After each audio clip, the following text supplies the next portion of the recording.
So here's a common question. Do I have to pay the bills of a deceased relative?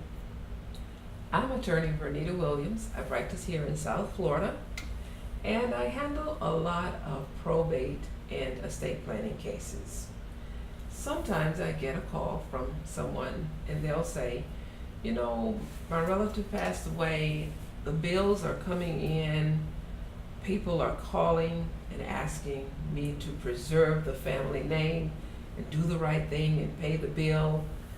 Do I really have to pay the bills of a deceased relative? And I found out over the years practicing law that people have a lot of interesting ways of looking at this question.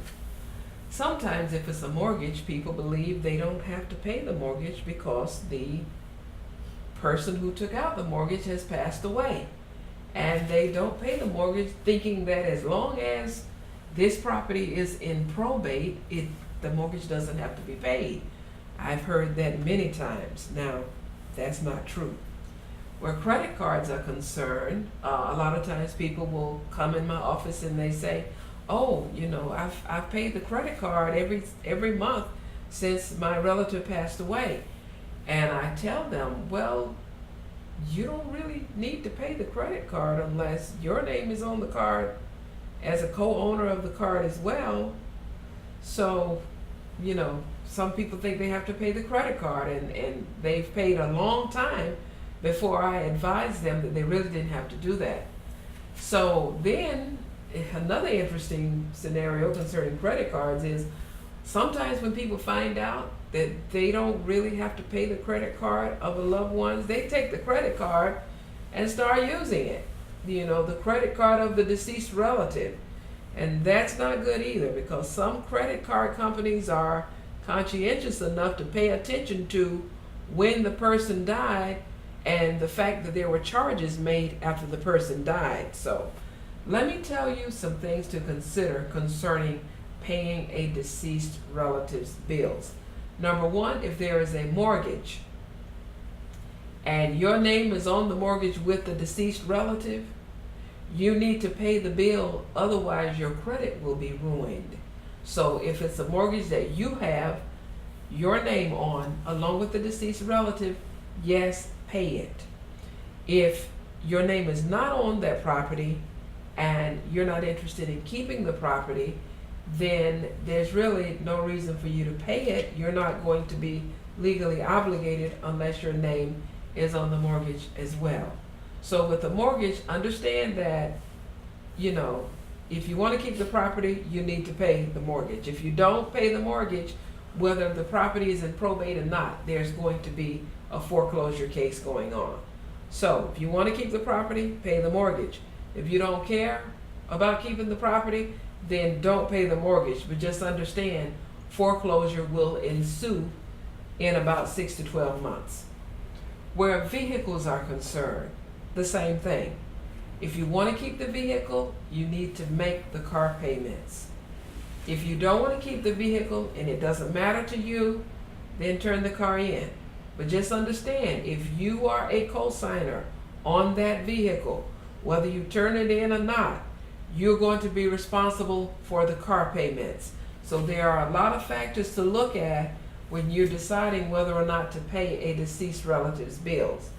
Where credit cards are concerned, do not pay the credit card debt if it is not your personal debt.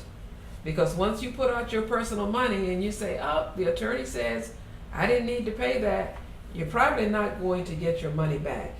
Only if you are a joint owner on that credit account do you need to pay. I don't mean an authorized user, I mean a joint user. So make sure, if you want to keep the credit card and you are a joint owner, then you need to be paying. But if you're just an authorized user and the original owner passed away, you probably need to plan to do without that credit card, and you need to notify the credit card company that the person has died. So now, when it comes to paying debt of loved ones, it's not a one answer fits all scenarios. It's really not. So you need to meet with an attorney. You need to explain the liabilities of the person who passed away. You need to investigate who else is a co-owner or a co-signer for that particular liability. And you need to strategize whether you're going to pay something or not. But don't let it be that when somebody passes away, the first thing you do is jump up and start paying their bills. I've discovered that 9 times out of 10, you don't have to pay the bill. And then when people find out that they didn't have to pay and they've been paying on something, then they are upset. So if a person passes away, take your time to memorialize them, share in their memories, but do not let it be the first thing that you do is you just jump up and start paying bills. Because some bills don't need to be paid, but some of them do if you want to keep that particular item. And then in deciding whether you want to keep the particular item, you need to decide whether you are even entitled to the item. Maybe you want to keep a car, but you wouldn't be next in line for the car. So there's no need in you paying on it, even if you want to keep it, if you're not the one that would be next in line for the vehicle according to the law. So don't just start paying.